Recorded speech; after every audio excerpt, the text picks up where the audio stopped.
there are people that are involved who are frustrated by, decisions to support this candidate versus that candidate. And I can tell you that the biggest problem that we saw was when Fairshake, which is like the large super PAC that represents cryptocurrency, decided to put millions of dollars in the race, in the Ohio Senate race, for Bernie Moreno. And I mean, this makes a lot of sense. Sherrod Brown is the banking committee chairman. He has not been super friendly to crypto. Welcome to Reporter's Notebook. We talk to the Washington Examiner's top journalists about the stories breaking on their beats.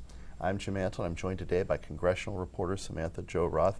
SJ, the Democrats are said to be eyeing two states that we don't usually talk about as battleground states, either at the presidential level or in the Senate races. What are those? Yeah, so they're talking about putting funding into Texas and Florida.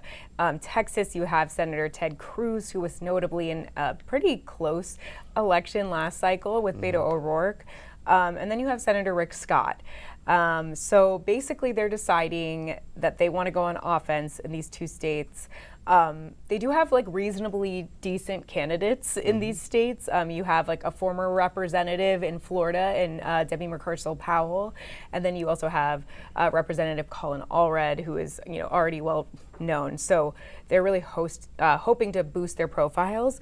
But yes, these are very reasonably red states. Florida has shifted to very Republican over the last couple of cycles. So the big question is this a worthy investment for them? That is still an open question. I think there was a lot of posturing behind the scenes, specifically from sitting senators who wanted to see them try to expand the map. Because if you look at all of the different races, and to be fair, the Senate Democrats have a very difficult map this cycle. It is very difficult. So, their initiatives had really only been just to hang on to what they already have, which is already, it's already looking like it's going to be difficult. Their chances in Montana are not looking good per the public polling that we're seeing.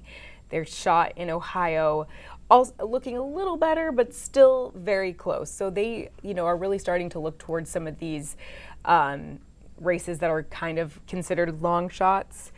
But they are relatively close. And liberal donors really dislike Cruz and Scott, so are likely to want to give money to efforts to unseat them.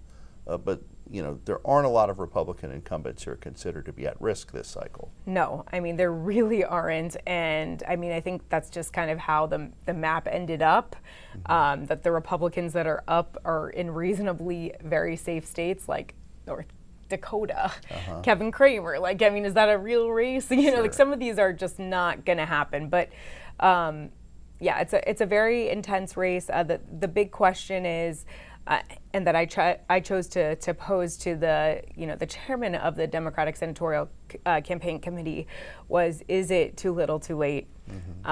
We are 6 weeks out from the election, and he was arguing that it still is enough time. This is the time where voters actually start paying attention. Any time before that, they don't. And he tried to make it like, try to be like the equivalent of Kamala Harris getting in the race late, saying, look at how well she's doing, introducing herself to voters. These two candidates are doing the same. Unclear if that's going to be true, but I think over the next couple of weeks, if you are watching TV in Texas or Florida, you're going to see a lot of anti-Scott, a lot of anti-Cruz, and a lot of pro ads for those candidates. So obviously the Democrats have their dilemmas as to what races they want to get involved in and how they want to spend their money. You've written about an industry, though, that faces similar dilemmas about this year's election. Talk about that. Yeah, so the cryptocurrency industry is massive this cycle. It could be among one of the most intense amounts of influxes of cash that we have seen. And I mean, for good reason, because there are a number, they want to influence a lot of these races where there are a number of lawmakers who have, voiced positions pro or anti cryptocurrency. And there's a number of pieces of legislation that would actually, make a framework for this group. They're really tired of the SEC punishing them. They want to see, clear guidelines, and they, want to elect lawmakers who are going to do that. The interesting thing about this industry is there are a lot of candidates on both sides of the aisle that support cryptocurrency. There are significantly more on the Republican side, but that's not really surprising considering small business and business interests and Republicans. But there's been some internal,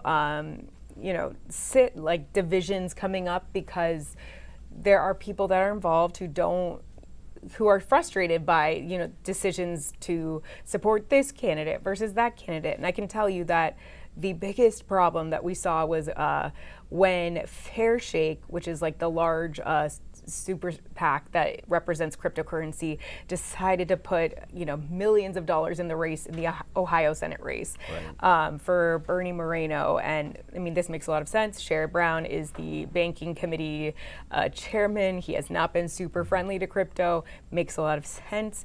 But there are also a lot of Democrats who are involved in this industry who are frustrated by that decision. So the infighting continues. There's also a feeling among cryptocurrency groups that they shouldn't get involved in the presidential election. A lot of, they have gotten involved in terms of like individuals here and there, but the super PACs largely have not. I think they feel like the best way to influence policy really would be in Congress. But it is fascinating. It is an industry I have not written a lot about before the last couple of months, but I'm intrigued by it, and I'll continue to watch it. And finally, yet another government shutdown averted? Yes, another government shutdown averted. There was a lot of pressure on Speaker Johnson to include some legislation that was about verifying voting records for people who are not citizens. That was like something that former President Trump really wanted to see in it. Obviously, Democrats are not down to do this. They wanted to pass a clean, continuing resolution. There were 2 times where Johnson, was trying to pass this. It didn't work. He said, all right. And it was interesting, too, to see the Senate was definitely threatening to get involved if he didn't do what he ended up doing. But I've never seen a situation like this resolved so quickly. Usually we have a Rand Paul trying to filibuster things. However, we also this is, the last time ahead of the election. I think there's an understanding among lawmakers, like, let's not eat into people's time to campaign. And it's not a good look for anyone. So a shutdown would also probably be damaging, at least to some of the people running. Exactly. So I think there was an understanding of like, let's get this done fast. I think it was probably one of the quickest Senate votes I've ever seen, ever. But yeah, it's for reporters like me, are a little sad because they all went home yesterday for the most part, and not enough quotes to collect today. Enough quotes, but it shows that when recess looms, they can work really fast. They can if they want to. Yeah. Thank you, SJ. Thank you. You can read Samantha-Jo and the rest of our political team's coverage at washingtonexaminer.com.